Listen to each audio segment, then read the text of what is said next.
Joining us now is Melinda Herr-Chambliss. She is the Executive Director of the Hot Springs Documentary Film Festival, and we are pleased to have you with us. Thanks for being here. Thank you for having me here. All right.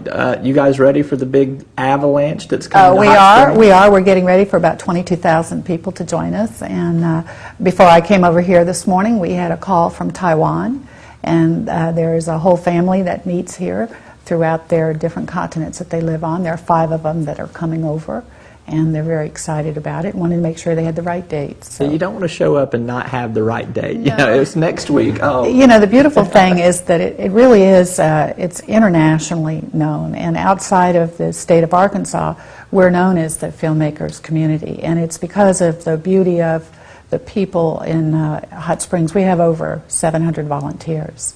And these are dedicated festival volunteers, and they will take 3-hour shifts from 9 in the morning to midnight, and they'll do everything from greeting to popping popcorn to picking up trash to picking up filmmakers at the airport, and the filmmakers take note of that. And we also get audiences. The filmmakers that do the festival circuit say a lot of times there are not very many attendees watching their films, and we have to break the crowd from the attendees from asking questions so that we can show the next film.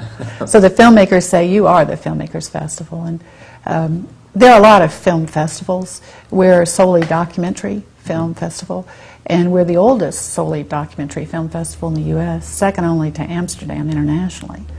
So because of that, we have amassed quite an archive. We have over 17,000 documentary films. Tell me, how many films are we going to see on display at this festival coming up, and what is kind of the diversity and the breadth of what we'll see? This is the largest format we've ever had. We have 139 films that we're showing.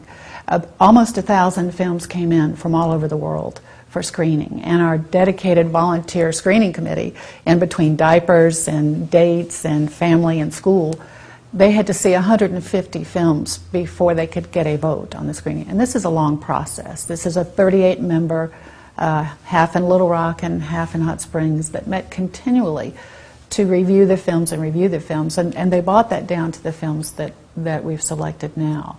There is the key element of our film festival this year is environmental sustainability. And there we have world premiere films that we're showing regarding that. We have special filmmakers that are coming in that our film festival director, Dan Anderson, can tell you a little bit more about. But the main emphasis is that there are the environmental sustainability format. There also are the social sciences, and there are we have really key films for art. There's a celebrity that's coming in. Many of the viewers may know Ron English, and we are very fortunate. He's actually going to be here, and he has recently really been in the news, and there's a wonderful documentary that he has done, and he's coming. This is Abraham Obama? That is correct. Yeah. I saw the trailer for that. So. Yeah, and there's also, we're hoping to do something very special, spontaneous with our audiences and he and his art. And they're so you're telling me I should bring my spray paint can with me? Yeah, bring your, do that. That's the genre that he is well known in. You need to do that. But the different categories, you know, there are films on every subject matter that you can think of. The beauty of the documentary film format is everybody has a story. And there's such a need to tell the stories today, and they're all real stories. And I think people are looking for real stories and finding them in the documentary format. For every one entertainment film that's being made, there are 8 documentary films that are being made. Interestingly enough, 2/3 are being made by women. So it's a real career choice for young Arkansans. It is a real economic tool for our state, and we just recently received a lot of support from our governor with the passage of the film bill, and he's been very supportive of the arts, he and his wife, in our state. Well, you mentioned the film incentives that have been passed by the state of Arkansas. That has got to produce some economic incentives, obviously, to draw more filmmakers to Arkansas to make their projects, produce their projects, as well as homegrown talent. Absolutely. Many of our neighboring states have incentives that we probably won't get, nor do we really need to deliver them that way. what I like about the bill that is our representatives, like Representative Saunders and our film commissioner, Chris Crane, and the governor and the whole legislative body have put together is, it's not like just come here and make a film and then leave. It's like, come here and make a film and use Arkansans, and here's another incentive. And by the way, while you're here, you know, there's a grassroots for all of us to bring in our young filmmakers, such as the gentleman who's filming the interview right now, and bringing in the next generation to where they can have sustainable careers in filmmaking in our state without having to leave and come back. And so what we're interested in at the Film Institute is being very supportive of that as well. Many of the things that we have bought in for the festival are these incredible panels. The University of Central Arkansas's film department is sponsoring an incredible week of very relevant workshops on all different levels of filmmaking, in particular documentary films. And those are not available anywhere else, and they are free. And they're limited, so if people are interested, they need to check the website. But that goes back to the environmental, the economic sustainability also of our state.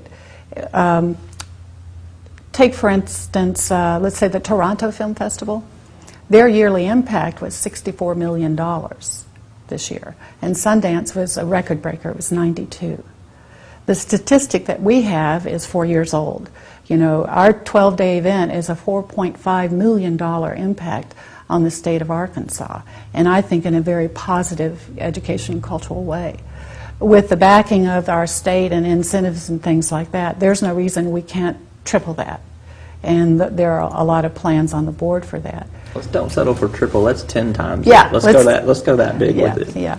The documentary format itself, though, is also very relevant, because today, if you can't tell a story in a visual way, with a beginning and an end, you're kind of a lame duck in a global economy. So it's very important for the next generation, as well as this generation, to really understand that format.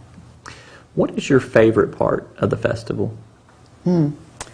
I am hopelessly passionate about this, because everyone's story happens to be interesting to me, and I like hearing it personally from them, and I like being exposed to things that maybe I had no idea about, or things that I considered I really wasn't very interested in. I like the exposure and the openness of it, and it's literally a passport to an open mind.